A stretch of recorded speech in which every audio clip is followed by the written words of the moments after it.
Баршаңызға сәлем. Бүгін ұн қуырдақ жасайтын боламыз. Сіздер де міндетті түрде жасап көріңіздер, өте дәмді. Ең алдымен суымызға тұзымызды салып, қамырымызды илеп алатын боламыз. Қамыр орташа жұмсақтықта болу қажет. Қамырымыз дайын болды. Жақсылап илеп алдық. Енді бетін жауып, 10-15 минутқа қалдырамыз. Бұл тамақ негізі тек етпен қамырдан тұрады, бірақ мен картоп қосып жатырмын, солай дәмдірек болады. Етімізді осылай турап алатын боламыз, үлкенірек етіп, қызып тұрған қазанымызға майымызды құйып, етімізді жақсылап қуырып аламыз. Етіміз бір жақсы қуырылғаннан кейін, астын басып орташа отта тағы да 10-15 минутқа қалдырамыз. Етіміз қуырылып жатқан уақытта көкөністерімізді турап алатын боламыз. Сәбіз, картоп, қызанақ және жуамызды.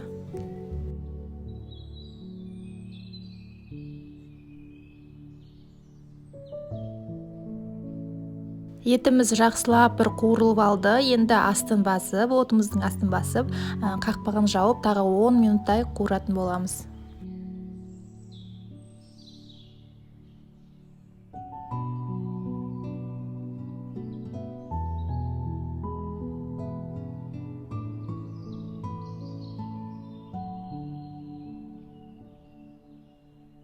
Дайын болған етіміздің үстіне біртіндеп көкөністерімізді саламыз, жуамызды салып жақсылап қуырып аламыз.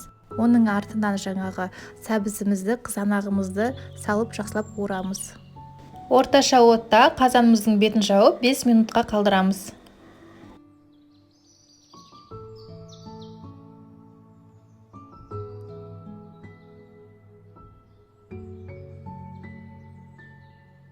Енді картопымызды қосып, үстіне дәміне қарай тұз, бұрыш және міндетті түрде мен кориандр қосамын. Тамақтың дәмін ерекше жақсы келтіреді. Енді үстіне су құямын. Су аса көп қажет емес. Осылай жаңағы тамағымыздың бетімен бетпе-бет болып тұрса жарайды.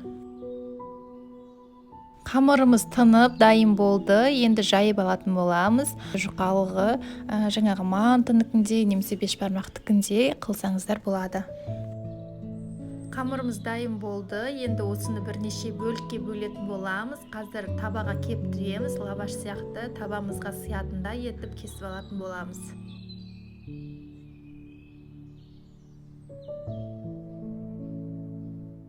Табаның астын алдын ала қыздырып қойған болатынмын.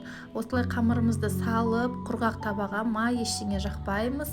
Әр жағын 4-5 секундтан ұстап, осылай кішкене бетте шарик пайда болғанша ұстап, екінші жағын аударатын боламыз. Міне барлық қамырымызды өсіп кептіріп алдық, түрі лавашқа ұқсайды. Және осыны орап, осылай кеспе сияқты етіп, жіңішке етіп кесіп аламыз барлығын. Кеспеміздің барлығын кесіп алдық, жіңішке етіп. Енді қайнап тұрған етіміздің үстіне осы кеспемізді саламыз. Оның үстіне су ешқандай құймаймыз, ештеңке. Тек қана 2-3 ас қасық сұйық майымызды құямыз.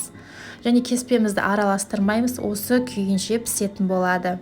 Орташа отқа 15-20 минутқа қалдырып, осылай пісіріп алатын боламыз. Тамағымыз пісті. Осымен біздің тағамымыз дайын болды. Енді жақсылап араластырып аламыз.